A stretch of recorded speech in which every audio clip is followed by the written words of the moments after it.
Kami menuntut bahwasanya terdakwa terbukti sesuai dengan dakwaan alternatif pertama pasal 12 huruf B kecil untuk pasal 18 dengan pidana penjara selama 10 tahun 6 bulan dan denda 700 juta rupiah, subsidiar pidana selama 8 bulan kurungan. Nah, terdakwa juga dibebankan membayar uang pengganti sebesar 118.754.731.752 rupiah dengan membayar uang pengganti dalam waktu 1 bulan setelah memperoleh keputusan tetap. Nah, apabila terdakwa tidak membayar uang pengganti ini, maka akan diganti dengan pidana penjara selama 5 tahun. Kami menuntut bahwasanya terdakwa terbukti sesuai dengan dakwaan alternatif pertama pasal 12 huruf D kecil untuk pasal 18 dengan pidana penjara selama 10 tahun 6 bulan dan denda 700 juta rupiah, subsidiar pidana selama 8 bulan kurungan. Nah, terdakwa juga dibebankan membayar uang pengganti sebesar 118.754.731.752 rupiah dengan membayar uang pengganti dalam waktu 1 bulan setelah memperoleh keputusan tetap.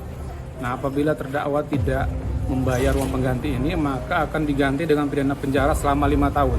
Kami menuntut bahwasanya terdakwa terbukti sesuai dengan dakwaan alternatif pertama pasal 12 huruf B kecil untuk pasal 18 dengan pidana penjara selama 10 tahun 6 bulan dan denda 700 juta rupiah, subsidiar pidana selama 8 bulan kurungan.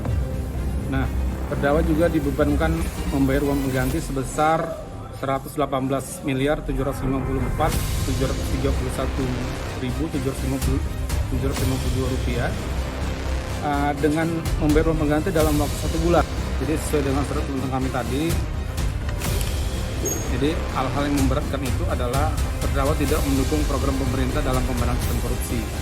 Kemudian terdakwa berbelit dalam memberi keterangan di depan persidangan, yang mana di dalam surat tuntutan tadi kami sudah menangkis semua apa-apa yang menjadi fakta hukum yang tidak diakui oleh terdakwa sesuai dengan yang sudah kami bacakan tadi.